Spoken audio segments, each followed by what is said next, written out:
طریق صوفیہ کی تکمیل کے لیے علم و عمل دونوں کی ضرورت ہے۔ جب میں ان علوم سے فارغ ہو گیا تو میں نے تمام تر ہمت اپنے طریق صوفیہ کی طرف مبذول کی، اور میں نے دیکھا کہ طریق صوفیہ اس وقت کامل ہوتا ہے جس وقت اس میں علم اور عمل دونوں ہوں، اور ان کے علم کی غرض یہ ہے کہ انسان نفس کی گھاٹیوں کو طے کرے اور نفس کو برے اخلاق اور ناپاک صفات سے پاک کرے، یہاں تک کہ اس کا دل سوائے اللہ تعالیٰ کے ہر ایک شے سے خالی اور ذکر خدا سے آراستہ ہو جائے۔ میرے لیے یہ نسبت علم عمل کے زیادہ تر آسان تھا بنسبت عمل کے زیادہ تر آسان تھا۔ امام صاحب نے قوت القلوب اور دیگر تصانیف مشائخ اعظام کا مطالعہ شروع کیا، بس میں نے علم صوفیہ کو اس طرح پر تحصیل کرنا شروع کیا کہ ان کی کتابیں مثلا قوت القلوب اور طالب مکی اور تصانیف حارث محاسبی اور متفرقات معصورہ جنید و شبلی اور بایزید بستامی وغیرہ مشائخ کا مطالعہ کیا کرتا تھا، یہاں تک کہ ان کے مقاصد علمی کی حقیقت سے بخوبی واقف ہو گیا، اور ان کا طریق جس قدر بذریعہ تعلیم و تقریر کے حاصل ہو سکتا تھا وہ حاصل کر لیا۔ مجھ پر کھل گیا کہ خاص باتیں ان کے طریقے کی وہ ہیں جو سیکھنے سے نہیں آ سکتیں۔ صوفیہ کا درجہ خاص ذوق و حال سے حاصل ہوتا ہے، بلکہ وہ درجہ ذوق و حال و تبدیل صفات سے پیدا ہوتی ہیں۔ جس قدر فرق ہے ان دو شخصوں میں، ان میں سے ایک تو صحت و شکم سیری اور ان کے اسباب و شرائط کو جانتا ہے، اور دوسرا فی الواقع تندرست اور شکم سیر ہے، یا ایک شخص نشے کی تعریف سے واقف ہے اور وہ جانتا ہے کہ نشہ اس حالت کا نام ہے کہ بخارات معدے سے اٹھ کر دماغ پر غالب ہو جائیں، اور دوسرا شخص در حقیقت حالت نشہ میں ہے، بلکہ وہ شخص جو نشہ میں ہے تعریف نشہ اس کے علم سے ناواقف ہے، جو وہ خود نشے میں ہے لیکن اس کو کسی قسم کا علم نہیں۔ دوسرا شخص نشے میں نہیں ہے لیکن وہ تعریف و اسباب نشہ سے بخوبی واقف ہے۔ طبیب حالت مرض میں گو تعریف صحت اور اس کے اسباب اور اس کی دوائیں جانتا ہے لیکن صحت سے محروم ہے، اسی طرح پر اس بات میں کہ تجھ کو حقیقت زہد اور اس کے شرائط اور اسباب کا علم حاصل ہو، اور اس بات میں کہ تیرا حال عین زاہد بن جائے اور نفس دنیا سے ذہول ہو جائے، بہت فرق ہے۔ غرض مجھے یقین ہو گیا کہ صوفیہ صاحب حال ہوتے ہیں نہ کہ صاحب قال، اور جو کچھ طریق تعلیم سے حاصل کرنا ممکن تھا وہ میں نے سب حاصل کر لیا، اور بجز اس چیز کے جو تعلیم اور تلقین سے حاصل نہیں ہو سکتی بلکہ ذوق اور سلوک سے حاصل ہو سکتی ہے، وہ اور کچھ سیکھنا باقی نہ رہا۔ علوم شرعی و عقلی کی تفتیش میں جن علوم میں میں نے مہارت حاصل کی تھی اور جن طریقوں کو میں نے اختیار کیا تھا، ان سب سے میرے دل میں اللہ تعالی اور نبوت اور یوم آخرت پر ایمان یقینی بیٹھ گیا۔ پس ایمان کے یہ تینوں اصول صرف کسی دلیل خاص سے میرے دل میں راسخ نہیں ہوئے تھے بلکہ ایسے اسباب اور قرین اور تجربوں سے راسخ ہوئے تھے جن کی تفصیل احاطہ حصر میں نہیں آ سکتی۔ امام صاحب سعادت آخرت کے لیے دنیا سے قطع تعلق کرنا ضروری سمجھتے ہیں۔ مجھ کو یہ ظاہر ہو گیا کہ بجز تقوی اور نفس کشی کے سعادت اخروی کی امید نہیں کی جا سکتی، اور اس کے لیے سب سے بڑی بات ہے اس مارے غرور سے کنارہ کر کے اور جس گھر میں ہمیشہ رہنا ہے اس کی طرف دل لگا کے دنیاوی علائق کو دل سے قطع کرنا اور تمام تر ہمت کو اللہ تعالی کی طرف متوجہ کرنا، اور یہ بات حاصل نہیں ہوتی جب تک جاہ و مال سے کنارہ ہر ایک شغل اور علاقے سے گریز نہ کیا جائے۔ پھر میں نے اپنے احوال پر نظر کی تو میں نے دیکھا کہ میں سراسر تعلقات میں ڈوبا ہوا ہوں اور انہوں نے مجھ کو ہر طرف سے گھیرا ہوا ہے۔ میں نے اپنے اعمال پر نظر کی جن میں سب سے اچھا عمل تعلیم و تدریس تھا، لیکن اس میں بھی میں نے دیکھا کہ میں ایسے علوم کی طرف متوجہ ہوں جو کچھ وقت نہیں رکھتے اور طریقہ آخرت میں کچھ نفع نہیں دے لے سکتے۔ پھر میں نے اپنی نیت تدریس پر غور کی تو مجھ کو معلوم ہوا کہ میری نیت خالصاً للہ نہیں ہے، بلکہ اس کا سبب و باعث طلب جاہ و شہرت و ناموری ہے۔ مجھے یقین ہوا کہ میں نے خطرناک گرنے والے کنارے پر کھڑا ہوں، اور اگر میں تلافی احوال میں مشغول نہ ہوا تو ضرور کنارہ دوزخ پر آ لگا ہوں۔ غرض مدت میں اس بات میں فکر کیا کرتا تھا، یہاں تک کہ مجھ کو زیادہ تر مقام کرنا ناگوار معلوم ہونے لگا۔ بغداد سے نکلنے کا عزم 488 ہجری میں۔ میرا یہ حال تھا کہ ایک روز بغداد سے نکلنے اور ان احوال سے کنارہ کرنے کا عزم مصمم کرتا تھا، اور دوسرے روز اس عزم کو فسخ کر ڈالتا تھا۔ بغداد سے نکلنے کے لیے ایک قدم آگے بڑھاتا تھا تو دوسرا قدم پیچھے ہٹاتا تھا۔ کسی صبح کو ایسی صاف رغبت طلب آخرت کی طرف نہیں ابھرتی تھی کہ پھر رات کو لشکر خواہشات حملہ کر کے اس کو نہ بدل دیتا ہو، اور یہ حل ہو گیا تھا کہ دنیا کی خواہشیں تو زنجیریں ڈال کر کھینچتی تھیں کہ ٹھہرا رہ، اور ایمان کا منادی پکارتا تھا کہ چل دے، عمر تھوڑی سی باقی رہ گئی ہے اور تجھ کو سفر دراز درپیش ہے، اور جو کچھ تو اب علم اور عمل کر رہا ہے وہ محض دکھاوے کا اور خیالی ہے۔ بس اگر تو اب بھی آخرت کی تیاری نہ کرے گا تو پھر کس دن کرے گا، اور اگر تو اس وقت قطع تعلق نہ کرے گا تو پھر کس وقت کرے گا۔ یہ بات سن کر شوق بھڑک اٹھتا تھا، عزم مصمم ہوتا تھا کہ سب کچھ چھوڑ چھاڑ کر بھاگ جاؤں اور کہیں نکل جاؤں۔ پھر شیطان آڑے آ جاتا تھا اور کہتا تھا کہ یہ حالت عارضی ہے، خبردار اگر تو نے اس کا کہا مانا، یہ حالت سریع الزوال ہے، اور اگر تو نے اس پر یقین کر لیا اور اتنی بڑی جاہ و شان زیبا کو جو اس طرح کے تقدر و تنعس سے پاک ہے، اور اس حکومت کو جو ہر قسم کے جھگڑوں بکھیڑوں سے صاف ہے، چھوڑ بیٹھا، اور شاید پھر تیرا دل کبھی اس حالت کی طرف عود کرنے کا شائق ہو تو تجھ کو اس حالت پر پہنچنا میسر نہیں ہوئے گا۔ امام صاحب کی زبان بند ہو گئی اور وہ سخت بیمار ہو گئے۔ پھر ماہ رجب 488 ہجری کی شروع سے قریب 6 ماہ تک شہوات دنیا اور شوق آخرت کی کشاکشی میں متردد رہا، اور ماہ حال میں میری حالت اختیار سے نکل کر بے اختیاری کے درجے تک پہنچ گئی کہ ناگاہ اللہ تعالیٰ نے میری زبان بند کر دی، حتیٰ کہ میں تدریس کے کام کا بھی نہ رہا۔ میں اپنے دل میں یہ چاہا کرتا تھا کہ ایک روز صرف لوگوں کے دل خوش کرنے کے لیے درس دوں، لیکن میری زبان سے ایک کلمہ نہیں نکلتا تھا، اور بولنے کی مجھ میں ذرا بھی قوت نہیں تھی۔ زبان میں اس طرح کی بندش ہو جانے کی وجہ سے دل میں ایسا رنج و اندوہ پیدا ہوا کہ اس کے سبب سے قوت ہاضمہ بھی جاتی رہی، اور کھانا پینا سب چھوٹ گیا۔ کوئی پینے کی چیز حلق سے نہیں اترتی تھی، اور ایک لقمہ تک ہضم نہیں ہو سکتا تھا۔ آخر اس حالت سے تمام قواؤں میں ضعف طاری ہوا، اور یہاں تک نوبت پہنچی کہ تمام اتباع علاج سے مایوس ہو گئے اور کہا کہ کوئی حادثہ دل پر ہوا ہے اور قلب سے مزاج میں سرایت کر گیا ہے، اور اس کا علاج بجز اس کے اور کچھ نہیں کہ دل کو غم و اندوہ سے راحت دی جائے۔ اور جب میں نے دیکھا کہ میں عاجز اور بالکل بے بس ہو گیا ہوں تو میں نے اللہ تعالیٰ کی طرف اس لاچار آدمی کی طرح جس کو کوئی چارہ نظر نہ آتا ہو التجا کی، اور اللہ تعالیٰ نے جو ہر ایک لاچار دعا کرنے والے کی فریاد کو سنتا ہے، میری فریاد بھی سنی، اور اس نے جاہ و مال اور بیوی اور بچہ اور دوستوں سے دل ہٹانا آسان کر دیا۔ میں اپنے دل میں سفر شام کا عزم رکھتا تھا، لیکن بائیں خوف کے مبادا کہیں خلیفہ اور تمام دوست اس بات سے واقف نہ ہو جائیں کہ میرا ارادہ شام میں قیام کرنے کا ہے۔ امام صاحب کا سفر مکہ کے بہانے سے بغداد سے نکلنا۔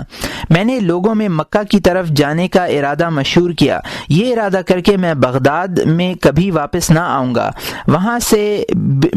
بالطائف الحیل نکلا اور تمام ائمہ اہل عراق کا ہدف تیر ملامت بنا، کیونکہ اس میں ایک بھی ایسا نہیں تھا جو اس بات کو ممکن سمجھتا تھا کہ جس منصب پر اس وقت میں ممتاز تھا اس کے چھوڑنے کا کوئی سبب دینی ہے، بلکہ وہ یہ جانتے تھے کہ سب سے اعلیٰ منصب دین یہی ہے کہ ان کا مبلغ اس قدر تھا۔ اسی قدر تھا۔ چنانچہ لوگ طرح طرح کے نتیجے نکالنے لگے۔ جو لوگ عراق سے فاصلے پر رہتے تھے انہوں نے یہ گمان کیا کہ میرا جانا باعث خوف حکام ہوا ہے، لیکن جو لوگ خود حکام کے پاس رہتے تھے انہوں نے اپنی آنکھ سے دیکھا تھا کہ وہ حکام کس قدر اصرار کے ساتھ میرے ہمراہ تعلق رکھتے تھے، اور میں ان سے ناخوش تھا اور ان سے کنارہ کش رہتا تھا اور ان لوگوں کی باتوں کی طرف متوجہ نہیں ہوتا تھا۔ یہ سوچ کر لوگ آخر یہ کہتے تھے کہ یہ ایک امر سماوی ہے، اور اس کا سبب سوائے اس کے نہیں کہ اہل اسلام و خصوصاً زمرہ علماء کو نظر بد لگی ہے۔ غرض میں بغداد سے رخصت ہوا اور جو کچھ میرے پاس مال و متاع تھا وہ سب تقسیم کر دیا۔ میں نے اپنے گزارا اور بچوں کی خوراک سے زیادہ کبھی جمع نہیں کیا تھا، حالانکہ مال عراق بسبب اس کے کہ مسلمانوں کے لیے وقف ہے، ذریعہ حصول خیرات و حسنات ہے، اور میری رائے میں دنیا میں جن چیزوں کو عالم اپنے بچوں کے واسطے لے سکتا ہے ان چیزوں میں اس مال سے بہتر اور کوئی شر نہ ہوگی۔ پھر میں ملک شام میں داخل ہوا اور وہاں قریب 2 سال کے قیام کیا، اور بجز عزلت و خلوت و ریاضت اور مجاہدے کے مجھ کو اور کوئی شغل نہ تھا، کیونکہ جیسا کہ میں نے علم صوفیہ سے معلوم کیا تھا، ذکر الہی کے لیے تزکیہ نفس و تہذیب الاخلاق و تصفیۃ القلوب میں مشغول رہتا تھا۔ امام صاحب کا قیام دمشق میں، پس میں مدت تک مسجد دمشق میں معتکف رہا، مینار مسجد پر چڑھ جاتا اور تمام دن وہیں رہتا اور اس کا دروازہ بند کر لیتا تھا۔ وہاں سے میں بیت المقدس میں آیا۔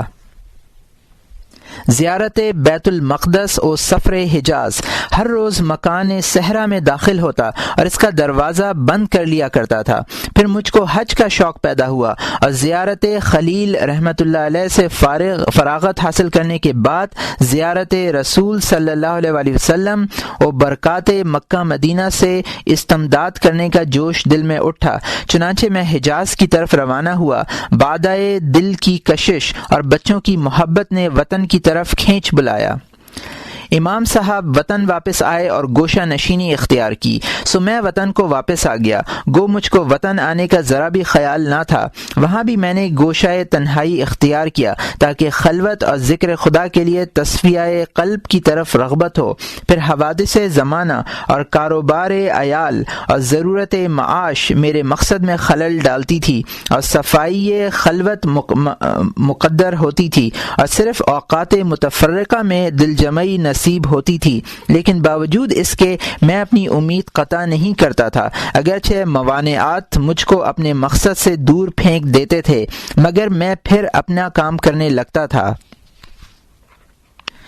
امام صاحب کو خلوت میں مکاشفات ہوئے۔ غرض کے قریب 10 سال تک یہی حال رہا، اور اس اثناء خلوت میں مجھ پر ایسے امور کا انکشاف ہوا جن کو احاطہ حد و حساب میں لانا ناممکن ہے۔ چنانچہ ہم اس میں سے بغرض فائدہ ناظرین بیان کرتے ہیں۔ مجھ کو یقینی طور پر معلوم ہو گیا کہ صرف علماء صوفیہ سالکان راہ خدا ہیں، اور ان کی سیرت سب سیرتوں سے عمدہ، اور ان کا طریق سب طریقوں سے سیدھا، اور ان کے اخلاق سب اخلاقوں سے پاکیزہ تر ہیں۔ بلکہ اگر تمام عقلاء کی عقل اور حکمہ کی حکمت اور ان علماء کا جو اسرار شرع سے واقف ہیں علم جمع کیا جائے تاکہ یہ لوگ علماء صوفیہ کی سیرت اور اخلاق ذرا بھی بدل سکیں اور بدل کر ایسا کر سکیں کہ حالات موجودہ سے بہتر ہو جائیں، تو وہ یہ ہرگز نہیں کر سکیں گے، کیونکہ ان کی تمام حرکات و سکنات ظاہر و باطن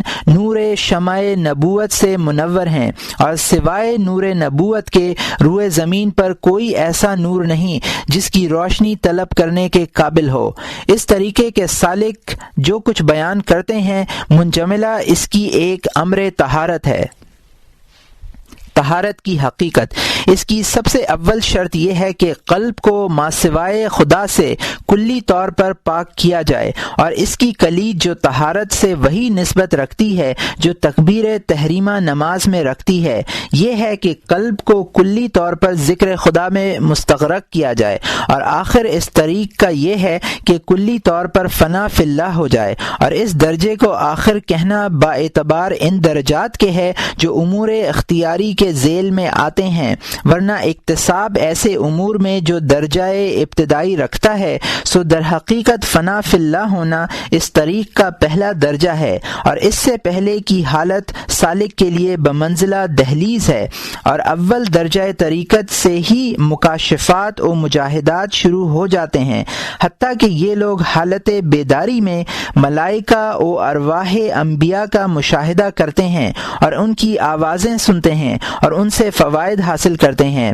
پر ان کی حالت مشاہدہ سورہ امثال سے گزر کر ایسے درجات پر پہنچ جاتی ہے جن کے بیان کرنے کی گویائی کو طاقت نہیں ہے، اور ممکن نہیں کہ کوئی تعبیر کرنے والا ان درجات کی تعبیر کرے اور اس کے الفاظ میں ایسی خطا صریح نہ ہو جس سے احتراز ممکن نہیں۔ غرض یہ کہ اس قدر قرب تک نوبت پہنچتی ہے کہ حلول و اتحاد و وصول کا شک ہونے لگتا ہے، حالانکہ یہ سب باتیں غلط ہیں، اور ہم نے کتاب مقصد الاقصی میں ان خیالات کی غلطی کی وجہ بیان کی ہے، لیکن جس کو اس حالت کا شبہ ہو جائے تو اس کے لیے بجز اس شعر کے اور کچھ زیادہ کہنے کی ضرورت نہیں۔ شعر ہے کان ما کان ممالست اسکرا فزن خیرا او لا تسأل عن الخیر۔ حقیقت نبوت ذوق سے معلوم ہوتی ہے۔ غرض یہ کہ جس شخص کو بذریعہ ذوق کچھ حاصل نہ ہو اس کو حقیقت نبوت سے بجز نام کے اور کچھ معلوم نہیں، اور حقیقت میں کرامات اولیاء انبیاء کے لیے بمنزلہ امور ابتدائی ہیں، حالانکہ آغاز حال رسول خدا صلی اللہ علیہ وسلم کا بھی اسی طرح ہوا تھا۔ آپ جبل حرا کی طرف جاتے اور اپنے خدا کے ساتھ خلوت اور اس کی عبادت کرتے، یہاں تک کہ اہل عرب کہنے لگے کہ محمد اپنے خدا پر عاشق ہو گیا ہے۔ اس حالت کو سالکان طریقت بذریعہ ذوق کے معلوم ہوتے ہیں، لیکن جس شخص کو یہ ذوق نصیب نہ ہو اس کو چاہیے کہ اگر اس کو سالکان طریقت کے ساتھ زیادہ تر صحبت کا اتفاق ہو تو بذریعہ تجربہ و استماع اس قسم کا یقین حاصل کر لے کہ قرائن احوال سے ایسی حالت یقینی طور پر سمجھ میں آ جائے جو کوئی ان لوگوں کے ساتھ ہم نشینی اختیار کرتا ہے اس کو یہ ایمان نصیب ہوتا ہے، کیونکہ وہ ایسے لوگ ہیں کہ ان کا ہم نشین بد نصیب نہیں رہتا، لیکن جن لوگوں کو ان کی صحبت نصیب نہ ہو تو ان کو یہ چاہیے کہ ان براہین روشن کو جو ہم نے کتاب احیاء علوم دین کے باب عجائب القلب میں بیان کیے ہیں پڑھ کر یقینی طور پر اس امر کا امکان سمجھ لے۔ بذریعہ دلیل تحقیق کرنا علم کہلاتا ہے، اور عین اس حالت کا حاصل ہونا ذوق ہے، اور سن کر اور تجربے کو بذریعہ حسن ظن قبول کرنا ایمان ہے۔ بس یہ تین درجے ہیں، یرفع اللہ الذین آمنوا منکم والذین اوتوا العلم درجات۔ ان کو چھوڑ کر اور جاہل لوگ ہیں جو ان کی اصلیت سے انکار کرتے ہیں اور اس کلام سے تعجب کرتے ہیں اور ان کو سن کر مسخر پن کرتے ہیں اور کہتے ہیں کہ تعجب کی بات ہے کہ یہ لوگ کس طرح سیدھے راہ پر ہیں، اور ان کی نسبت خدا تعالی نے فرمایا ہے وَمِنْهُمْ مَنْ يَسْتَمِعُ إِلَيْكَ حَتَّى إِذَا خَرَجُوا مِنْ عِنْدَكَ قَالُوا لِلَّذِينَ أُوتُوا الْعِلْمَ مَاذَا قَالَ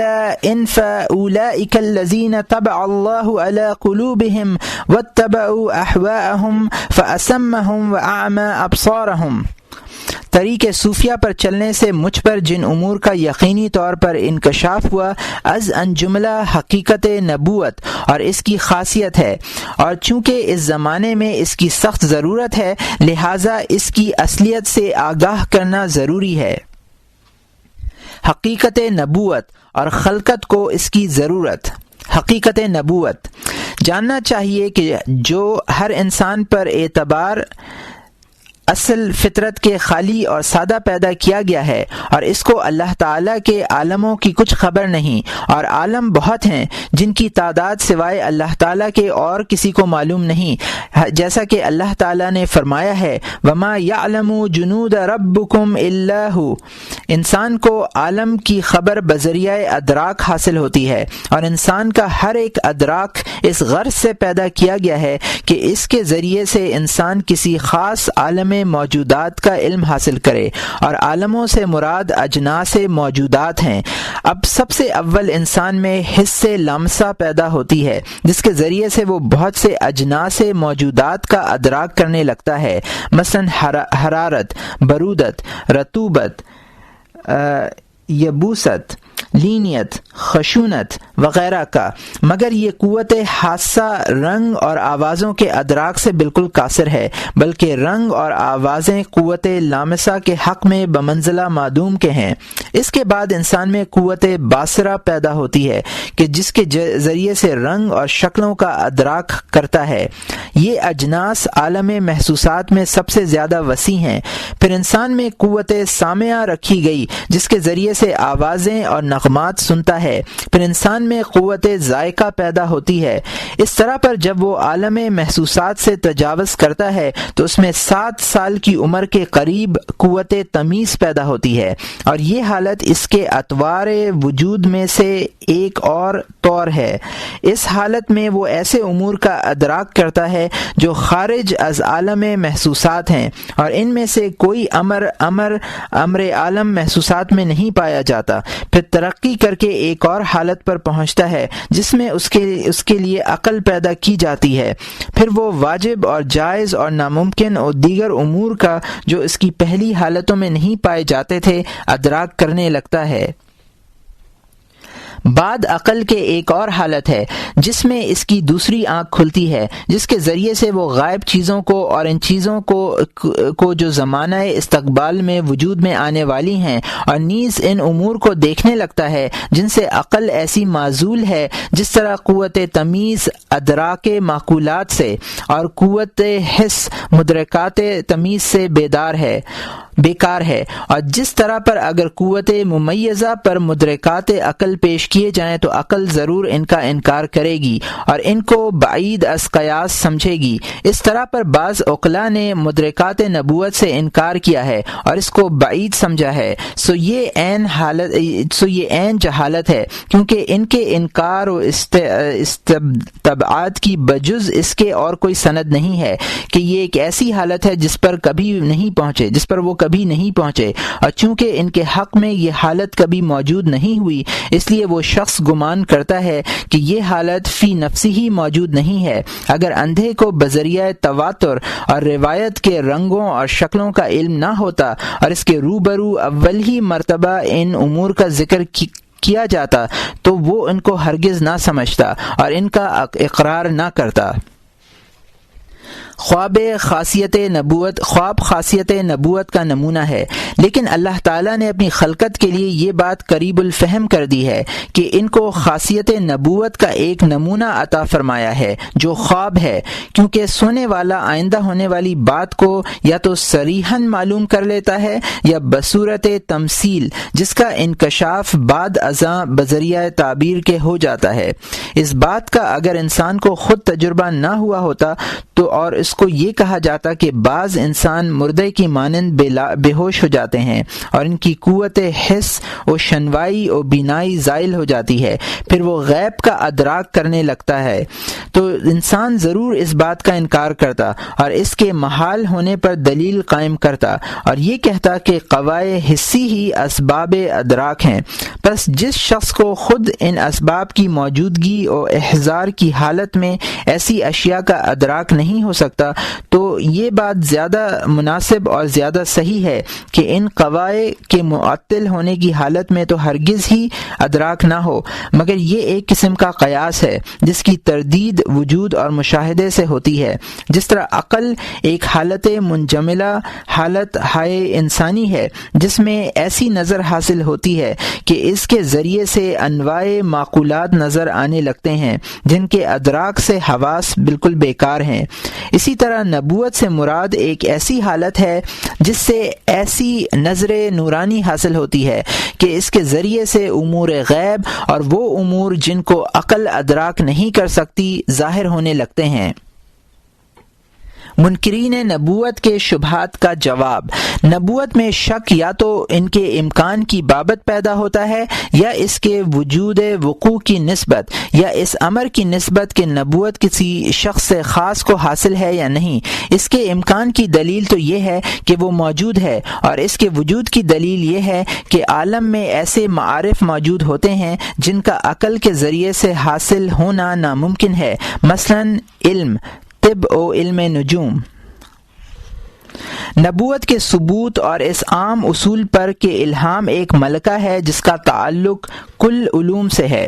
جو شخص ان علوم پر بحث کرتا ہے وہ بالضرور یہ جانتا ہے کہ یہ علوم الہام الہی اور توفیق من جانب اللہ کے سوا معلوم نہیں ہو سکتے، اور تجربے سے ان علوم سے حاصل کرنے کا کوئی راہ نظر نہیں آتا، بلکہ احکام علم نجوم ایسے ہیں جن کا وقوع 1000 برس میں صرف ایک ہی مرتبہ ہوتا ہے، سو ایسے احکام تجربے سے کیوں کر حاصل ہو سکتے ہیں۔ اسی طرح پر خواص ادویہ کا حال ہے۔ اس دلیل سے ظاہر ہے کہ جن امور کا ادراک عقل سے نہیں ہو سکتا، ان کے ادراک کا ایک اور طریق موجود ہونا ممکن ہے، اور نبوت سے فقط ایسا ہی طریق ادراک مراد ہے، بلکہ اس قسم کا ادراک جو مدرکات عقل سے خارج ہے ایک خاص منجملہ خواص نبوت ہے، اور اس کے سوا نبوت کے اور بہت سے خواص ہیں جو ہم نے بیان کیا ہے، اور بحر نبوت کا ایک قطرہ ہے۔ ہم نے اس کا ذکر صرف اس سبب سے کیا ہے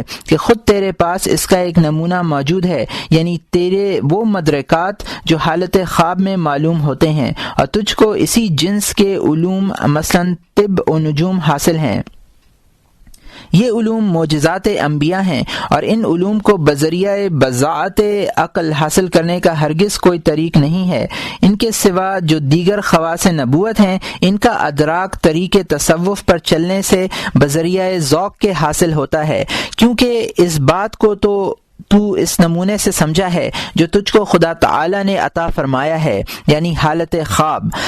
لیکن اگر یہ حالت موجود نہ ہوتی تو اس کو کبھی سچ نہ جانتا۔ پس اگر نبی میں ایسی خاصیت ہو جس کا تیرے پاس کوئی نمونہ نہیں تو اس کو ہرگز سمجھ نہیں سکتا، تو اس کی تصدیق کس طرح کر سکتا ہے؟ کیونکہ تصدیق تو ہمیشہ سمجھنے کے بعد ہوتی ہے، اور یہ نمونہ ابتداءً طریق تصوف میں حاصل ہو جاتا ہے، اور جس قدر حاصل ہوتا ہے اس سے ایک قسم کا ذوق اور ایک قسم کی تصدیق پیدا ہوتی ہے جو صرف اس کا قیاس کرنے سے پیدا نہیں ہو سکتی۔ بس یہ ایک خاصیت ہی اصل نبوت پر ایمان لانے کے لیے تجھ کو کافی ہے۔ کسی خاص شخص کا نبی ہونا بذریعہ مشاہدہ یا تواتر ثابت ہو سکتا ہے۔ اگر تجھ کو کسی خاص شخص کے بارے میں یہ شک واقع ہو کہ آیا وہ نبی ہے یا نہیں، تو اس بات کا یقین حاصل ہونے کے لیے سوائے اس کے اور کیا سبیل ہو سکتی ہے کہ بذریعہ مشاہدہ یا بذریعہ تواتر اور روایت اس شخص کے حالات دریافت کیے جائیں، کیونکہ جب تو علم طب اور علم فقہ کی معرفت حاصل کر چکا تو اب تو فقہاء و اتباع کے حالات کا مشاہدہ کر کے اور ان کے اقوال سن کر ان کی معرفت حاصل کر سکتا ہے۔ گو تو نے ان کا مشاہدہ نہیں کیا، اور تو اس بات سے بھی عاجز نہیں ہے کہ شافعی کے فقیہ ہونے اور جالینوس کے طبیب ہونے کی معرفت حقیقی نہ کہ معرفت تقلیدی اس طرح حاصل کرے کہ کچھ علم فقہ و طب سیکھے اور ان کی کتابوں اور تصانیف کا مطالعہ کرے، پس تم کو ان کے حالات کا علم یقینی حاصل ہو جائے گا۔ اس طرح پر جب تو نے معنی نبوت سمجھ لیے تو تجھ کو چاہیے کہ قرآن مجید اور احادیث میں اکثر غور کیا کرے کہ تجھ کو حضرت صلی اللہ علیہ وسلم کی نسبت یہ علم یقینی حاصل ہو جائے گا۔ اس طرح پر جب تو نے معنی نبوت سمجھ لیے تو تجھ کو چاہیے کہ قرآن مجید اور احادیث میں اکثر غور کیا کرے کہ تجھ کو حضرت صلی اللہ علیہ وسلم کی نسبت یہ علم یقینی حاصل ہو جائے گا کہ آپ اعلیٰ درجہ نبوت رکھتے تھے، اور اس کی تائید امور کے تجربے سے کرنی چاہیے جو آپ نے در باب عبادت بیان فرمائے۔ اور نیز دیکھنا چاہیے کہ تصفیہ قلوب میں ان کی تاثیر کس درجے تک ہے، اور آپ نے کیسا صحیح فرمایا کہ جس شخص نے اپنے علم پر عمل کیا اللہ تعالیٰ اس کو اس چیز کا علم بخشتا ہے جس چیز کا علم اس کو حاصل نہیں تھا، اور کیسا صحیح فرمایا کہ جس شخص نے ظالم کی مدد کی وہ اللہ تعالیٰ اس پر اس ظالم کو ہی مسلط کرتا ہے، اور کیسا صحیح فرمایا کہ جو شخص صبح کو اس حال میں بیدار ہو کہ اس کو صرف ایک خدائے واحد کی لو لگی ہو تو اللہ تعالیٰ دنیا و آخرت کے تمام غموں سے اس کو محفوظ کرتا ہے، اور جب تم کو ان امور کا 1000 یا 2000 یا کئی ہزار مثالوں میں تجربہ ہو گیا تو تم کو ایسا علم یقینی حاصل ہو جائے گا کہ اس میں ذرا بھی شک نہیں ہوگا۔ بعض معجزات ثبوت نبوت کے لیے کافی نہیں، بس نبوت پر یقین کرنے کا یہ طریق ہے، نہ یہ کہ لاٹھی کا سانپ بن گیا اور چاند کے 2 ٹکڑے ہو گئے، کیونکہ یہ تو صرف اس بات کو دیکھے گا اور بے شمار قرائن کو جو احاطہ حصر میں نہیں آ سکتے اس کے ساتھ نہ ملائے گا، تو شاید تجھ کو یہ خیال ہوگا کہ جادو تھا یا صرف تخیل کا نتیجہ تھا، اور یہ امور اللہ کی طرف سے باعث گمراہی ہیں، وہ جس کو چاہتا ہے گمراہ کرتا ہے اور جس کو چاہتا ہے راہ دکھاتا ہے، اور تجھ کو مسئلہ معجزات میں مشکل پیش آئے گی اگر تیرے ایمان کی بنیاد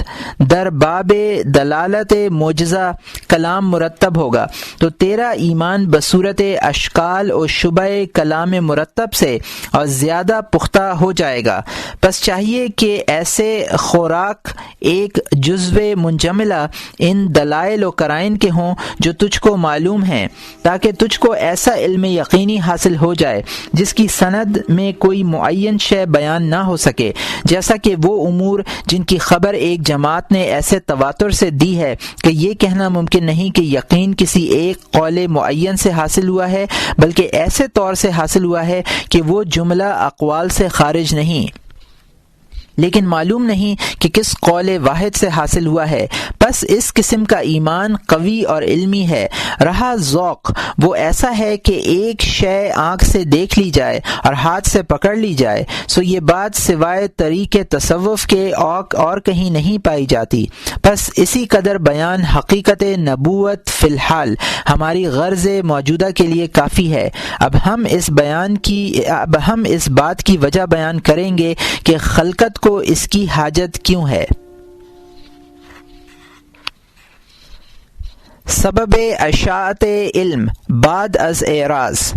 ارکان و حدود شرعی کی حقیقت۔ جب مجھ کو اس ذلت و خلوت پر مواظبت کرتے قریب 10 سال گزر گئے تو اس اثنا میں ایسے اسباب سے جن کا میں شمار نہیں کر سکتا، مثلا کبھی بذریعہ ذوق کے اور کبھی بذریعہ علم استدلال اور کبھی بذریعہ قبول ایمانی کے، مجھ کو بالضرور یہ معلوم ہوا کہ انسان 2 چیز سے بنایا گیا ہے، یعنی جسم اور قلب سے، اور قلب سے مراد حقیقت روح انسان ہے جو محل معرفت خدا ہے، نہ وہ گوشت و خون جس میں مردے اور چارپائے بھی شریک ہیں۔ یہ وہ چیز ہے جس کے لیے جسم بمنزلہ اعلیٰ کے ہے، جسم کی صحت باعث سعادت جسم ہے اور اس کا مرض باعث ہلاکت جسم۔ اسی طرح قلب کے لیے بھی صحت و سلامتی ہوتی ہے، کوئی شخص اس سے نجات نہیں پاتا بجز اس کے جو اللہ تعالیٰ کے پاس قلب سلیم لے کر حاضر ہو۔ اللہ حاضل قیاس، قلب کے لیے مرض بھی ہوتا ہے اور اس میں ہلاکت ابدی و اخروی ہے،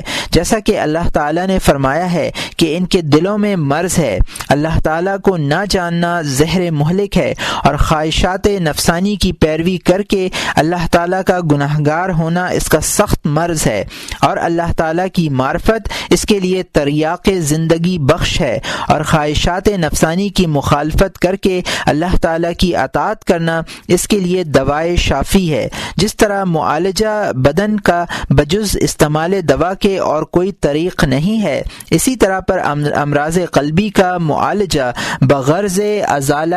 مرض و حصول صحت بھی بجز استعمال ادویہ کے کسی اور طرح پر نہیں ہو سکتا۔ اور جس طرح حصول صحت میں ادویہ امراض بدن بذریعہ ایسی خاصیت کے مؤثر ہوتی ہیں جس کو عقلا اپنی بضاعت عقل سے سمجھ نہیں سکتے، بلکہ اس میں ان کو ان اتباع کی تقلید واجب ہوتی ہے جنہوں نے اس خاصیت کو انبیاء علیہم السلام سے جو اپنی خاصیت نبوت کی وجہ سے خواص اشیاء پر مطلع تھے حاصل کیا ہے۔ بس اسی طرح مجھ کو یقیناً یہ ظاہر ہوا کہ ادویہ عبادات بحدود و مقادیر مقررہ و مقدرہ انبیاء کے وجہ تاثیر بھی عقلا کی بضاعت عقل سے معلوم نہیں ہو سکتے، بلکہ اس میں انبیاء کی تقلید واجب ہے جنہوں نے ان خواص کو نور نبوت سے معلوم کیا ہے، نہ بضاعت عقل سے۔ نیز جس طرح پر ادویہ نوع اور مقدار سے مرکب ہیں کہ ایک دوا دوسری دوا سے وزن و مقدار میں مضاعف استعمال کی جاتی ہے، اور ان کا اختلاف مقادیر خالی از حکمت نہیں، اور یہ حکمت من قبیل خواص ہوتی ہے، پس اسی طرح عبادات بھی جو ادویہ امراض قلوب ہیں افعال مختلف النوع والمقدار سے مرکب ہیں۔ مثلا سجدہ رکوع سے دو چند ہے، اور نماز فجر مقدار میں نماز عصر سے نصف ہے، بس یہ مقادیر خالی از اسرار نہیں، اور یہ اسرار من قبیل ان خواص کے ہیں جن پر بجز نور نبوت کے اور کسی طرح اطلاع نہیں ہو سکتی۔ پس نہایت احمق اور جاہل ہے وہ شخص جس نے یہ ارادہ کیا کہ طریق عقل سے ان امور کی حکمت کا استنباط کرے، یا جس نے یہ سمجھا کہ یہ امور محض اتفاقیہ طور سے مذکور ہوئے ہیں، اس میں کوئی ایسا سر نہیں ہے جو بطریق خاصیت موجب حکم ہوا ہو۔ نیز جس طرح پر ادویہ میں کچھ اصول ہوتے ہیں جو ادویہ مذکور کے رکن کہلاتے ہیں، اور کچھ زوائد جو متممات ادویہ ہوتے ہیں جن میں سے ہر ایک بوجہ اپنی تاثیر خاص کے ممد عمل اصول ہوتا ہے، اسی طرح نوافل و سنن آثار ارکان عبادت کے لیے باعث تکمیل ہیں۔ غرض کے انبیاء امراض قلوب کے طبیب ہیں، اور فائدہ عقل کا اور اس کا تصرف کا یہ ہے کہ اس کے ذریعے سے ہی ہم کو یہ بات معلوم ہو گئی ہے، اور وہ نبوت کی تصدیق کرتی ہے، اور اپنے تئیں اس چیز کے ادراک سے جس کو نور نبوت سے دیکھ سکتے ہیں عاجز ظاہر کرتی ہے، اور اسی عقل نے ہمارا ہاتھ پکڑ کر ہم کو اس طرح حوالہ نبوت کر دیا ہے جس طرح اندھوں کو راہ پر اور متحیر مریضوں کو طبیب شفیق کے سپرد کیا جاتا ہے۔ پس عقل کی رسائی و پرواز صرف یہاں تک ہے، اور اس سے آگے معزول ہے، بجز اس کے کہ جو کچھ طبیب سمجھائے اس کو سمجھ لے۔ یہ وہ امور ہیں جو ہم نے زمانہ خلوت و ذلت میں ایسے یقینی طور پر معلوم کیے ہیں جو مشاہدے کے برابر ہیں۔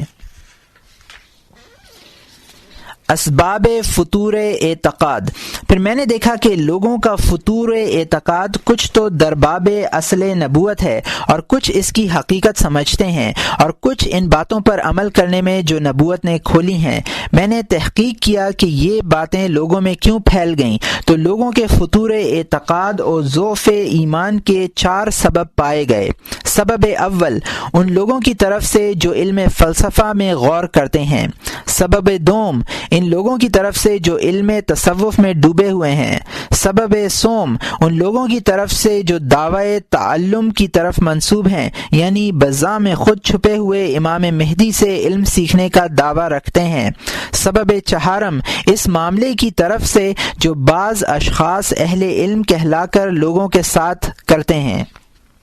بعض متکلمین کے اوہام، میں مدت تک ایک شخص سے جو مطابقت شرع میں کوتاہی کرتے تھے ملا کرتا، اور اس کی شبے کی نسبت سوال اور اس کے عقیدے اور اسرار سے بحث کیا کرتا تھا، اور اس کو کہتا تھا کہ تو مطابقت شرع میں کیوں کوتاہی کرتا ہے، کیونکہ اگر تو آخرت پر یقین رکھتا ہے اور باوجود اس یقین کے آخرت کی تیاری نہیں کرتا اور دنیا کے بدلے آخرت کو بیچتا ہے تو یہ حماقت ہے، کیونکہ تو کبھی دوا کو ایک کے بدلے نہیں بیچتا، پھر کس طرح تو اس لا انتہا زندگی کو اس چند روزہ زندگی کے بدلے بیچتا ہے؟ اور اگر تو روز آخرت پر یقین نہیں رکھتا تو کافر ہے۔ بس تجھ کو طلب ایمان میں اپنا نفس درست رکھنا چاہیے اور یہ دیکھنا چاہیے کہ کیا سبب ہے تیرے اس کفر مخفی کا جس کو تو نے باطلاً اپنا مذہب ٹھہرایا ہے اور جس سے ظاہراً یہ جرت پیدا ہوئی ہے۔ گو تو ان امور کی تصریح نہیں کرتا کیونکہ ظاہر میں ایمان کا تجمل اور ذکر شرع کی عزت رکھتا ہے۔ پس کوئی تو جواب میں یہ کہتا ہے کہ اگر تعلیمات نبویہ پر محافظت ضروری ہوتی تو علماء اس محافظت کے زیادہ حقدار تھے، حالانکہ فلاں عالم کا یہ حال ہے کہ مشہور فاضل ہو کر نماز نہیں پڑھتا، اور فلاں عالم شراب پیتا ہے، اور فلاں عالم وقف اور یتیموں کا مال ہضم کرتا ہے، اور فلاں عالم وظیفہ سلطانی کھاتا ہے اور حرام سے احتراز نہیں کرتا، اور فلاں عالم شہادت دینے اور حکم متعلق عہدہ قضا کے صادر کرنے کے معاوضے میں رشوت لیتا ہے، اور اعلی حاصل قیاس ایسا ہی اور لوگوں کا حال ہے۔ اسی طرح ایک دوسرا شخص علم تصوف کا مدعی ہے اور یہ دعویٰ کرتا ہے کہ میں ایسے مقام پر پہنچ گیا ہوں کہ مجھے اب عبادت کی حاجت نہیں رہی ہے۔ تیسرا شخص اہل اباحت کے شبہات کا بہانہ کرتا ہے۔ یہ وہ لوگ ہیں جو طریق تصوف میں پڑھ کر راستہ بھول گئے ہیں۔ چوتھا شخص جو کہیں اہل تعلیم سے جو امام مہدی سے تعلیم پانے کے مدعی ہیں ملاقات رکھتا ہے، یہ کہتا ہے کہ حقیقت کا دریافت کرنا مشکل ہے اور اس کی طرف راستہ بند ہے، اس میں اختلاف کثرت سے ہے، ایک مذہب کو دوسرے مذہب پر کچھ ترجیح نہیں اور دلائل عقلیہ ایک دوسرے سے تعارض رکھتے ہیں، بس اہل الرائے کے خیالات پر کچھ وثوق نہیں ہو سکتا اور مذہب تعلیم کی طرف بلانے والا محکم ہے جس میں کوئی حجت نہیں ہو سکتی، پس میں بوجہ شک کے یقین کو کس طرح ترک کر سکتا ہوں؟ پانچواں شخص کہتا ہے کہ میں تعلیم نبوی کی محافظت میں سستی کسی کی تقلید سے نہیں کرتا، بلکہ میں علم فلسفہ پڑھتا ہوں اور حقیقت نبوت کو خوب پہچان چکا ہوں۔ اس کا خلاصہ یہی حکمت و مصلحت ہے اور نبوت کے وعید سے مقصد یہ ہے کہ عوام الناس کے لیے ضابطہ بنایا جائے، ان کو باہم لڑنے جھگڑنے اور شہوات نفسانی میں چھوٹے رہنے سے روکا جائے، اور میں عوام جاہل شخصوں میں سے نہیں ہوں کہ اس تکلیف میں پڑوں، تو میں حکمہ سے ہوں اور حکمت پر چلتا ہوں اور اس میں خوب نظر رکھتا ہوں اور بوجہ حکمت تقلید پیغمبر کا محتاج نہیں ہوں۔ یہ ایمان کا آخری درجہ ہے ان لوگوں کا جنہوں نے فلسفہ الہی پڑھا ہے، اور یہ انہوں نے کتب بو علی سینا و بو نصر فارابی سے سیکھا ہے، اور یہ لوگ زینت اسلام سے بھی مزین ہیں۔ نیز تم نے دیکھا ہوگا کہ بعض ان میں سے قرآن پڑھتے اور جماعتوں اور نمازوں میں حاضر ہوتے ہیں اور زبان سے شریعت کی تعظیم ظاہر کرتے ہیں، لیکن معزلک شراب پینے اور طرح طرح کے فسق و فجور کو ترک نہیں کرتے، اور جب ان کو کوئی یہ کہتا ہے کہ اگر نبوت صحیح نہیں تو نماز کیوں پڑھتے ہو، تو کبھی یہ جواب دیتے ہیں کہ بدن کی ریاضت اور اہل شہر کی عادت اور مال اور اولاد کی حفاظت ہے، اور کبھی یہ کہتے ہیں کہ نبوت صحیح ہے اور شریعت حق ہے۔ پھر جو ان سے شراب پینے کی وجہ پوچھی جاتی ہے تو کہتے ہیں کہ شراب اس واسطے منع ہے کہ وہ آپس میں بغض و عداوت پیدا کرتی ہے، اور میں اپنی حکمت کے سبب ان باتوں سے بچا رہتا ہوں، اور میں شراب اس وجہ سے پیتا ہوں کہ ذرا طبیعت تیز ہو جائے۔ یہاں تک کہ بو علی سینا نے اپنی وصیت میں لکھا ہے کہ میں اللہ تعالی سے فلانے کام کا عہد کرتا ہوں اور شریعت کے اوضاع کی تعظیم کیا کروں گا، اور عبادات دینی اور بدنی میں کبھی قصور نہ کروں گا، اور بنیت بےہودگی شراب نہیں پیوں گا، بلکہ اس کا استعمال صرف بطور دوا و علاج کے کروں گا۔ بس اس کی صفائی ایمان و التزام عبادت کی حالت کا یہ اخیر درجہ ہے کہ وہ شراب خوری کو بنیت شفا مستثنی کرتا ہے۔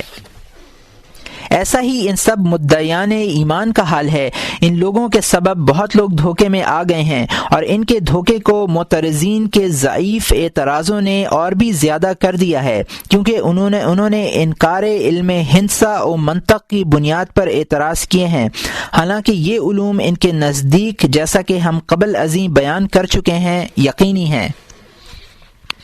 امام صاحب خلوت ترک کرنے اور لوگوں کے ملحدانہ خیالات کی اصلاح کا ارادہ کرتے ہیں۔ جب میں نے مختلف خیالات کے لوگ دیکھے ہیں کہ ان کا ایمان ان اسباب سے اس حد تک ضعیف ہو گیا ہے، اور میں نے اپنے تئیں اس شبے کے ظاہر کرنے پر تیار پایا، کیونکہ ان لوگوں کو نصیحت کرنا میرے لیے پانی پینے سے بھی زیادہ آسان تھا۔ کیا وجہ کہ میں نے ان کے علوم یعنی صوفیہ، فلاسفہ اور اہل تعلیم و علماء خطاب یافتہ سب کے علوم کو نہایت غور سے دیکھا تھا، پس میرے دل میں یہ خیال پیدا ہوا کہ یہ ایک کام اس وقت کے لیے معین اور مقرر ہے، پس یہ خلوت اور ذلت اختیار کرنا تیرے کیا کام آئے گی؟ مرض عام ہو گیا ہے اور طبیب بیمار ہو گئے ہیں اور خلقت ہلاکت کو پہنچ چکی ہے۔ پھر میں نے اپنے دل میں کہا کہ تو اس تاریکی کے انکشاف اور اس ظلمت کے مقابلے پر کس طرح قادر ہوگا کہ یہ زمانہ جہالت ہے اور یہ دور باطل ہے، اور اگر تو لوگوں کو ان کے طریقوں سے ہٹا کر جانب حق بلانے میں مشغول ہوگا تو سب اہل زمانہ مل کر تیرے دشمن ہو جائیں گے، اور تو کس طرح ان سے عہدہ برا ہوگا اور ان کے ساتھ تیرا گزارا کیسے ہوگا؟ یہ امور زمانہ مساعد اور زبردست دیندار سلطان کے سوا اور کسی طرح پورے نہیں ہو سکتے۔ بس میں نے اللہ تعالیٰ سے یہ اجازت طلب کی کہ ذلت پر میری مداومت رہے، اور میں نے عذر کیا کہ میں بذریعہ دلیل اظہار حق سے عاجز ہوں۔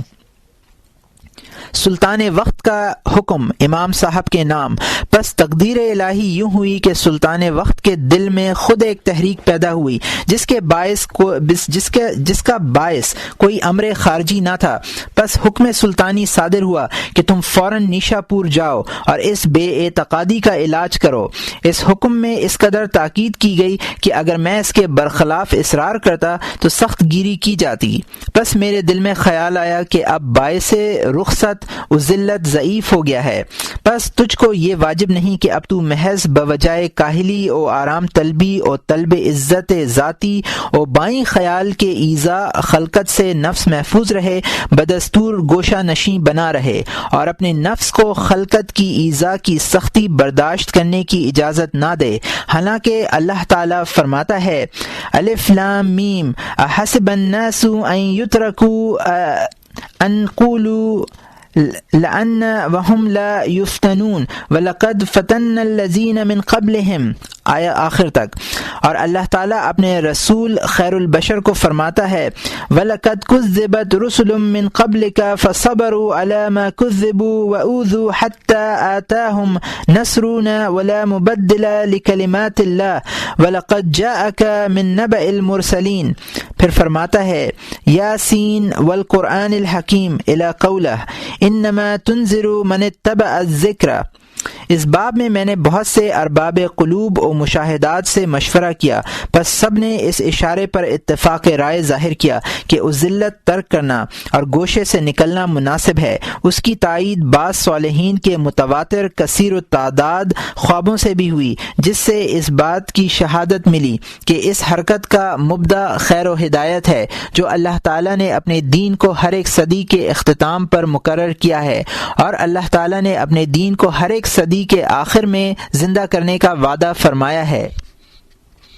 امام صاحب ذی قعدہ 499 ہجری میں نیشا پور پہنچے، پس ان شہادات سے امید مستحکم ہوئی اور حسن ظن غالب ہوا، اور ماہ ذی القعدہ میں 499 ہجری میں اللہ تعالیٰ آسانی سے نیشا پور لے گیا کہ وہاں اس کام کے انجام دینے کے لیے قیام کیا جائے، اور بغداد سے 477 ہجری میں نکلنا ہوا تھا، اور گوشہ نشینی قریب 11 سال کے رہی، اور نیشا پور میں جانا اللہ تعالیٰ نے تقدیر میں لکھا تھا، ورنہ جس طرح بغداد سے نکلنے اور وہاں کے حالات سے علیحدہ ہونے کا کبھی دل میں امکان نہیں گزرا تھا، اسی طرح نیشا پور کو جانا بھی من جانب عجائب تقدیرات الہی تھا جس کا کبھی وہم و خیال بھی دل میں نہیں آیا تھا، اور اللہ تعالیٰ دلوں کو اور احوال کو بدلنے والا ہے۔ مومن کا دل اللہ تعالیٰ کی انگلیوں میں 2 انگلیوں کے درمیان ہے، اور میں جانتا ہوں کہ اگرچہ میں نے اشاعت تعلیم کی طرف رجوع کیا لیکن اصل میں یہ رجوع نہیں تھا، کیونکہ رجوع کہتے ہیں حالت سابق کی طرف عود کرنے کو، اور میں زمانہ سابق میں ایسے علم کی تعلیم دیتا تھا جس سے دنیاوی عزت و جاہ حاصل ہو، اور خود اپنے قول طریق عمل سے لوگوں کو عزت دنیاوی کی طرف بلاتا تھا، اور اس وقت میرا ارادہ اور نیت بجز اس کے اور کچھ نہیں تھا، لیکن اب میں اس علم کی طرف بلاتا ہوں جس کے لیے عزت و جاہ دنیاوی کو ترک کرنا پڑتا ہے، اور کس کی وجہ سے رتبہ منزلت کا ساقط ہونا مشہور ہے۔ بس فی الحال میرا ارادہ اور نیت اور عارض و بجز اس کے اور کچھ نہیں کہ اللہ تعالیٰ میری نیت سے آگاہ ہے۔ میری یہ خواہش ہے کہ اپنی اور نیز اوروں کی اصلاح کروں، معلوم نہیں کہ میں اپنی مراد کو پہنچوں یا اپنے مقصد میں ناکام رہوں، لیکن ایمان یقین اور مشاہدے نے مجھ کو یہ یقین دلایا ہے کہ سوائے اللہ بزرگ کے رجوع اور قوت کسی کو حاصل نہیں۔ یہ حرکت میری جانب سے نہ تھی بلکہ اس کی جانب سے تھی، اور میں نے خود کچھ نہیں کیا بلکہ جو کچھ کیا اس نے ہی مجھ سے کرایا۔ بس اللہ سے یہ دعا ہے کہ وہ اول خود مجھ کو صالح بنائے، پھر میرے سبب اوروں کو صالح بنائے، اور مجھ کو ہدایت بخشے، پھر میرے سبب اوروں کو ہدایت بخشے، اور مجھ کو ایسی بصیرت دے کہ حق نظر آئے، اور مجھ کو اس کی پیروی کی توفیق عطا کرے، اور باطل نظر آئے اور مجھ کو اس سے اجتناب کی توفیق عطا کرے۔ تمتع ذکر اسباب فطور اعتقاد اور اس کا علاج۔ اب ہم ان اسباب ضعیف الایمان کا جو قبل ازیں بیان ہوئے پھر ذکر کرتے ہیں، اور ان لوگوں کی ہدایت اور ہلاکت سے نجات کا طریق بھی بتلاتے ہیں۔ جن لوگوں نے اہل تعلیم کی سنی سنائی باتوں کا سبب حیرت کا دعویٰ کیا ہے، اور ان کا علاج تو وہی ہے جو ہم کتاب قسطاس مستقیم میں بیان کر چکے ہیں۔ اس رسالے میں اس کا ذکر کر کے طول نہیں دینا چاہتے، اور جو اہل اباحث شبہ اور اوہام پیش کرتے ہیں ان کو ہم نے 7 اقسام میں محصور کیا ہے، اور ان کی تفصیل کتاب کیمیائے سعادت میں بیان کی گئی ہے۔ جن لوگوں نے طریق فلسفہ سے اپنا ایمان بگاڑ لیا ہے، حتیٰ کہ نبوت کے بھی منکر ہو بیٹھے ہیں، ان کے لیے ہم حقیقت نبوت بیان کر چکے ہیں، اور وجود نبوت یقینی طور پر بدلیل وجود خواص ادویہ و نجوم وغیرہ بتا چکے ہیں،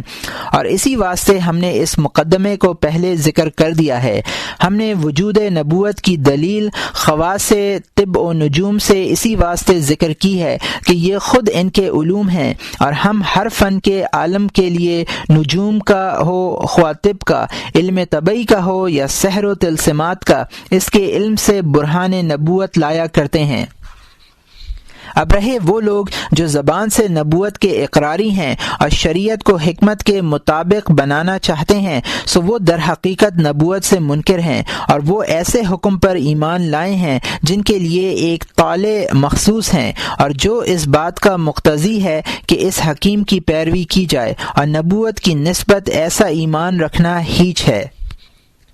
ثبوت نبوت ایک مثال ہے، بلکہ ایمان نبوت یہ ہے کہ اس بات کا اقرار کیا جائے کہ سوائے عقل کے ایک اور حالت بھی ثابت ہے جس میں ایسی نظر حاصل ہوتی ہے جسے خاص باتوں کا ادراک ہوتا ہے، اور عقل وہاں سے کنارہ رہتی ہے، جیسے دریافت رنگ سے کان اور آواز سننے سے آنکھ، اور امور عقلی کے ادراک سے سب خواص معزول رہتے ہیں۔ اگر وہ لوگ اس کو جائز نہ سمجھیں تو ہم اس کے امکان بلکہ اس کے وجود پر دلیل قائم کر چکے ہیں، اور اگر اس کو جائز سمجھیں تو اس سے یہ ثابت ہوتا ہے کہ یہاں بہت ایسی اشیاء بھی ہیں جن کو خواص کہا جاتا ہے، اور جن پر عقل کو اس قدر بھی تصرف حاصل نہیں کہ ان کے آس پاس ذرا بھی پھٹک سکے، بلکہ عقل ان امور کو جھٹلانے لگتی ہے اور ان کے محال ہونے کا حکم دیتی ہے۔ مثلا ایک دانگ افیون زہر قاتل ہے، کیونکہ وہ افراط برودت سے خون کو عروق میں منجمد کر دیتی ہے، اور جو علم طبعی کا مدعی ہوگا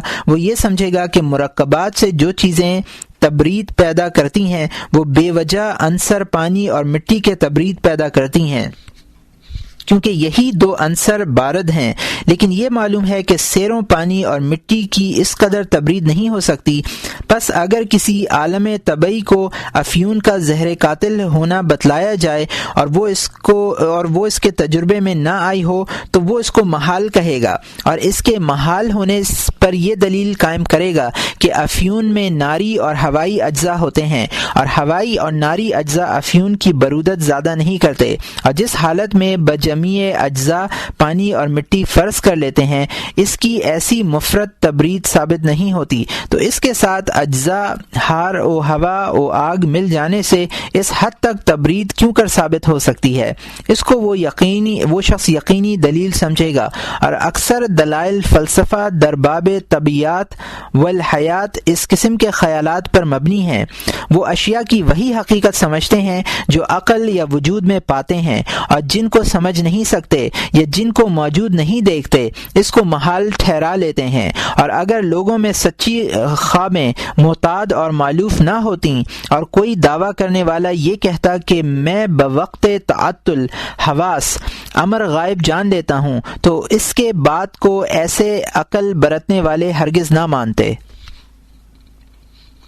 ایک اور مثال، اگر کسی کو یہ کہا جائے کہ آیا دنیا میں کوئی ایسی شے ہو سکتی ہے کہ وہ خود تو ایک دانے کے برابر ہو اور پھر اس کو ایک شہر پر رکھ دیں تو وہ اس تمام شہر کو کھا جائے اور پھر اپنے تئیں بھی کھا جائے، اور نہ شہر باقی رہے نہ شہر کی کوئی چیز باقی رہے اور نہ وہ خود باقی رہے، تو کہے گا کہ یہ امر محال اور منجملہ مزخرفات کے ہے۔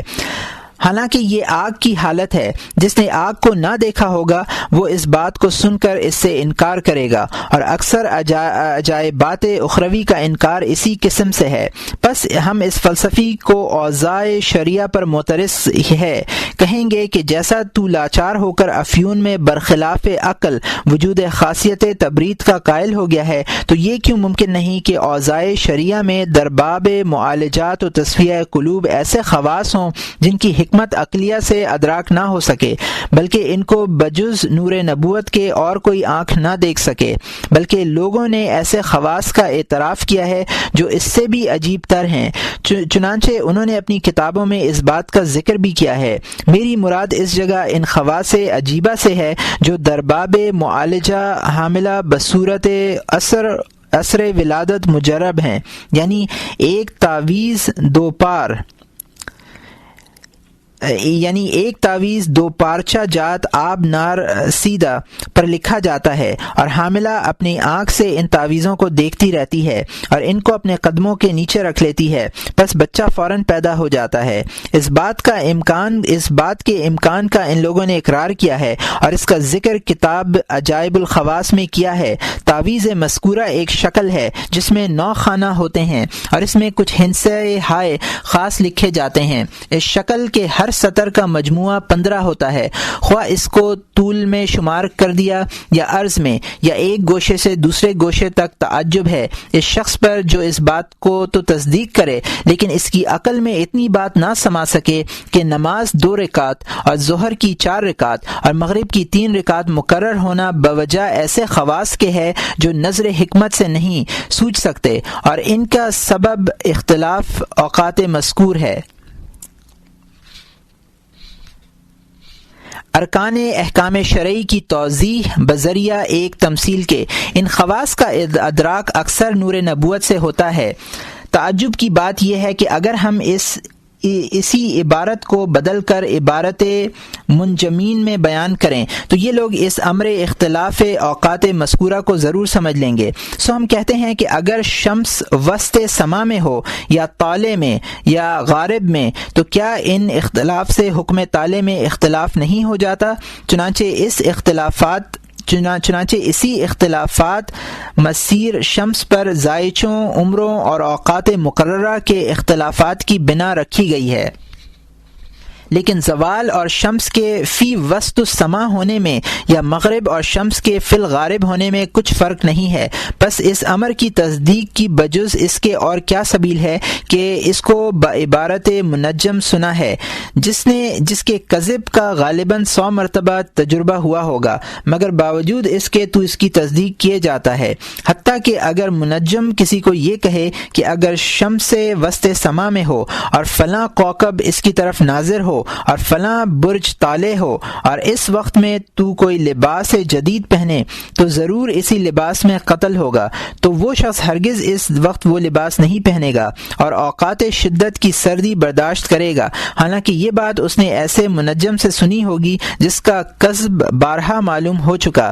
کاش مجھ کو یہ معلوم ہو کہ جس شخص کے عقل میں ان عجائبات کے قبول کرنے کی گنجائش ہو اور جو ناچار ہو کر اس امر کا اعتراف کرے کہ یہ ایسے خواص ہیں جن کو معرفت انبیاء کو بطور معجزہ حاصل ہوئے، وہ شخص اس قسم کے امور کا ایسی حالت میں کس طرح انکار کر سکتا ہے کہ اس نے یہ امور ایسے نبی سے سنے ہوں جو مخبر صادق ہوں اور موید بالمعجزات ہوں اور کبھی اس کا کذب نہ سنا گیا ہو۔ اور جب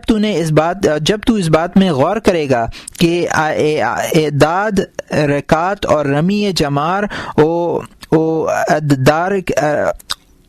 عدد ارکان حج و تمام دیگر عبادات شرعی میں ان خواص کا ہونا ممکن ہے، تو تجھ کو ان خواص اور خواص ادویہ و نجوم میں ہرگز کوئی فرق معلوم نہ ہوگا۔ لیکن اگر معترض یہ کہے کہ میں نے کسی قدر نجوم اور کسی قدر طب کا جو تجربہ کیا تو ان علوم کا اسی قدر حصہ پایا، بس اس طرح پر اس کی سچائی میرے دل میں بیٹھ گئی اور میرے دل میں اس کا استبعاد اور نفرت دور ہو گئی، لیکن نسبت خواص نبوت میں نے کوئی تجربہ نہیں کیا، بس اگرچہ میں اس کے امکان کا مقر ہوں مگر اس کے وجود و تحقیق کا علم کس ذریعے سے حاصل ہو سکتا ہے؟ ہمارے کل معتقدات کی بنا پر تجربہ ذاتی پر نہیں ہے، ہمارے کل معتقدات کی بنا تجربہ ذاتی پر نہیں ہے، تو اس کے جواب میں ہم یہ کہتے ہیں کہ تو ایسے تجربہ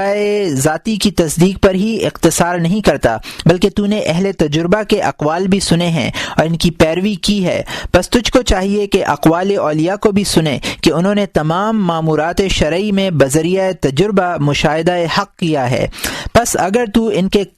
قریب پر چلے گا تو جو کچھ ہم نے بیان کیا ہے اس میں سے بعض امور کا ادراک بذریعہ مشاہدہ تجھ کو بھی ہو جائے گا، لیکن اگر تجھ کو تجربہ ذاتی نہ ہو تو بھی تیری عقل قطعاً یہ حکم دے گی کہ تصدیق و اتباع واجب ہے، کیونکہ فرض کرو کہ ایک بالغ و عاقل شخص جس کو کبھی کوئی مرض لاحق نہیں ہوا اتفاقاً مریض ہو گیا، اس کا والد مشفق طبیب حاذق ہے اور اس شخص نے جیسے ہوش سنبھالا تب سے وہ اپنے والد کے دعوی علم طب کی خبر سنتا رہا ہے، بس اس کے والد نے اس کے لیے ایک دوائی معجون بنائی اور کہا کہ یہ دوا تیرے مرض کے لیے مفید ہوگی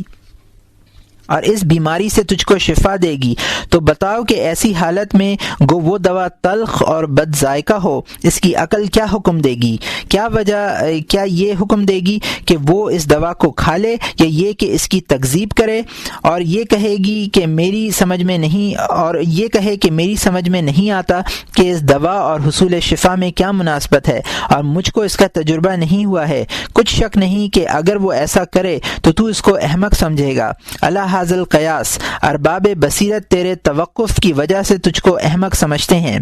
بس اگر تجھ کو یہ شک ہو کہ مجھ کو یہ کس طرح معلوم ہو کہ نبی صلی اللہ علیہ وسلم ہمارے حال پر شفقت فرماتے تھے اور اس علم طب سے واقف تھے، تو اس کا ہم یہ جواب دیتے ہیں کہ تجھ کو یہ کس طرح معلوم ہوا ہے کہ تیرا باپ تجھ پر شفقت رکھتا ہے؟ یہ امر محسوس نہیں، لیکن تجھ کو اپنے باپ کے قرائن احوال و شواہد اعمال سے جو وہ اپنے مختلف افعال و برتاؤ میں ظاہر کرتا ہے، یہ امر ایسے یقینی طور پر معلوم ہوا ہے کہ تجھ کو اس میں ذرا شک نہیں ہے۔ اسی طرح پر جس شخص نے اقوال رسول اللہ صلی اللہ علیہ وسلم پر اور ان احادیث پر نظر کی ہوگی جو اس باب میں وارد ہیں کہ آپ ہدایت حق میں کیسی تکلیف اٹھاتے تھے اور لوگوں کو درستی اخلاق و اصلاح و معاشرت اور ہر ایک ایسے امر کی طرف جس سے اصلاح دین اور دنیا مقصود ہو بلا کر ان کے حق میں کس قسم کے لطف و مہربانی فرماتے تھے، تو اس کو اس بات کا علم یقینی حاصل ہو جائے گا کہ ان کی شفقت اپنی امت کے حال پر اس شفقت سے بدرجہ زیادہ تھی جو والد کو اپنے بچے کے حال پر ہوتی ہے، اور جب وہ ان عجائب افعال پر جو ان سے ظاہر ہوئے اور ان عجائب غیبی پر جن کی خبر نبی صلی اللہ علیہ وآلہ وسلم کی زبان سے قرآن مجید و احادیث میں دی گئی، اور ان امور پر جو بطور آثار قرب قیامت بیان فرمائے گئے اور جن کا ظہور عین حسب فرمودات جناب ہوتا ہے، غور کرے گا تو اس کو یہ علم یقینی حاصل ہوگا کہ وہ ایک ایسی حالت پر پہنچے ہوئے تھے جو مافوق العقل تھی، اور ان کو خدا نے وہ آنکھیں عطا فرمائی تھیں جن سے ان امور غیبی کا جس کو بجز خاصان بارگاہ الہی کے اور کوئی ادراک نہیں کر سکتا، اور ایسے امور کا جن کا ادراک عقل سے نہیں ہو سکتا انکشاف ہوتا ہے۔ بس یہ طریق ہے صداقت نبی صلی اللہ علیہ وآلہ وسلم کے علم یقینی حاصل کرنے کا۔ تجھ کو تجربہ کرنا اور قرآن مجید کو غور سے پڑھنا اور احادیث کا مطالعہ کرنا لازم ہے کہ اس طریق سے یہ امور تجھ پر عیاں ہو جائیں گے۔ اس قدر تنبیہ فلسفہ پسند اشخاص کے لیے کافی ہے، اور اس کا ذکر ہم نے اس سبب سے کیا ہے کہ اس زمانے میں اس کی سخت حاجت ہے۔ رہا سبب چہارم یعنی ضعف ایمان بوجہ بد اخلاقی، سو اس مرض کا علاج 3 طور سے ہو سکتا ہے۔ ضعف ایمان بوجہ بد اخلاقی علماء اور اس کا علاج۔ اول یہ کہنا چاہیے کہ جس عالم کی نسبت تیرا یہ گمان ہے کہ وہ مال حرام کھاتا ہے، اس عالم کا مال حرام کی حرمت سے واقف ہونا ایسا ہے جیسا تیرا حرمت شراب و سود، بلکہ حرمت غیبت و کذب و چغل خوری سے واقف ہونا کہ تو اس کی حرمت سے واقف ہے، لیکن باوجود اس علم کے تو ان محرمات کا مرتکب ہوتا ہے، لیکن نہ اس وجہ سے کہ تجھ کو ان امور کا خاص معاصی ہونے کا ایمان نہیں ہے، بلکہ بوجائے شہوت کے جو تجھ پر غالب ہے۔ پس اس کی شہوت کا حال بھی تیری شہوت کا سا حال ہے، جس طرح شہوت کا تجھ پر غلبہ ہے اسی طرح اس پر ہے۔ پس اس عالم کا ان مسائل سے زیادہ جاننا جس کی وجہ سے وہ تجھ سے متمیز ہے، اس بات کا موجب نہیں ہو سکتا کہ ایک گناہ خاص سے وہ رکا رہے۔ پس بہت سے اشخاص ایسے ہیں جو علم طب پر یقین رکھتے ہیں، لیکن ان سے بلا کھانے میوہ اور پینے سرد پانی کے صبر نہیں ہو سکتا۔ گو طبیب نے ان چیزوں کے استعمال کرنے سے منع کیا ہو، لیکن اس بات سے یہ ثابت نہیں ہوتا کہ وہ اس بد پرہیزی میں کوئی ضرر نہیں یا یقینی نسبت طبیب صحیح نہیں۔ پس لغزش علماء کو اسی طرح پر سمجھنا چاہیے۔ دوم، عام شخص کو یہ کہو کہ تجھ کو یہ سمجھنا واجب ہے کہ عالم نے اپنے علم یوم آخرت کے لیے بطور ذخیرہ جمع کیا ہوا ہے، اور وہ یہ گمان کرتا ہے کہ اس علم سے میری نجات ہو جائے گی اور وہ علم میری شفاعت کرے گا۔ پس وہ بوجائے فضیلت علم خود اپنے اعمال میں تساہل کرتا ہے، لیکن یہ ممکن ہے کہ علم اس عالم پر ذاتی حجت کا باعث ہو، اور یہ ممکن سمجھتا ہے کہ وہ علم اس کے لیے زیادتی درجہ کا باعث ہو، اور وہ یہ ممکن سمجھتا ہے کہ وہ علم اس کے لیے زیادتی درجہ کا باعث ہو، یہ بھی ممکن ہے۔ پس اگر عالم نے علم ترک کیا ہے تو بوجہ علم کے کیا ہے۔ سن اے جاہل شخص، اگر تو نے اس کو دیکھ کر عمل ترک کیا ہے تو تو علم سے بے بہرہ ہے، تو بسبب اپنی بدعمالیوں کے ہلاک ہو جائے گا اور کوئی تیری شفاعت کرنے والا نہ ہوگا۔ سوم،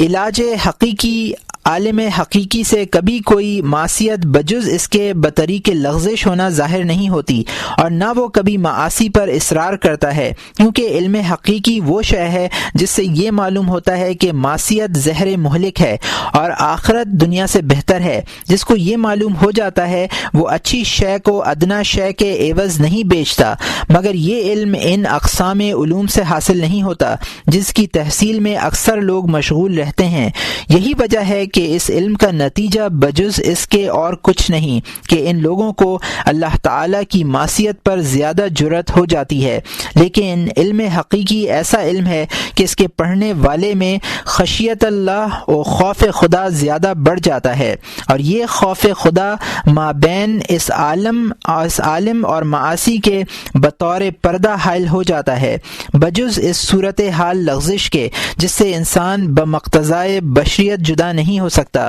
اور یہ امر ضعف ایمان پر دلالت نہیں کرتا، کیونکہ مومن وہی شخص ہے جس کی آزمائش ہوتی ہے اور جو توبہ کرنے والا ہے، اور یہ بات گناہ پر اصرار کرنے اور ہمتاً گناہ پر گر پڑنے سے بہت بعید ہے۔ خاتمہ کتاب۔ پس یہ وہ امور ہیں جو ہم مذمت فتنہ و تعلیم اور ان کی آفات و نیز ان کے بے ڈھنگے انکار کرنے کی آفات کے باب میں بیان کرنا چاہتے تھے۔ ہم اللہ تعالی سے دعا کرتے ہیں کہ وہ ہم کو ان صالحین میں شامل کرے جن کو اس نے پسندیدہ اور برگزیدہ کیا، اور جن کو راہ حق دکھایا و ہدایت بخشی ہے، اور جن کے دلوں میں ایسا ذکر ڈالا ہے کہ وہ اس کو کبھی نہیں بھولتے، اور جن کو شرارت نفس سے ایسا محفوظ کیا ہے کہ ان کو اس کی ذات کے سوا کوئی شے نہیں بھاتی، اور انہوں نے اپنے نفس کے لیے اسی کی ذات کو خالصتاً پسند کیا ہے، اور وہ بجز اس کے اور کسی کو اپنا معبود نہیں سمجھتے۔ اور یہاں کتاب المنقذ من الضلال یعنی گمراہی اور غلطی سے نجات کا اختتام ہوتا ہے۔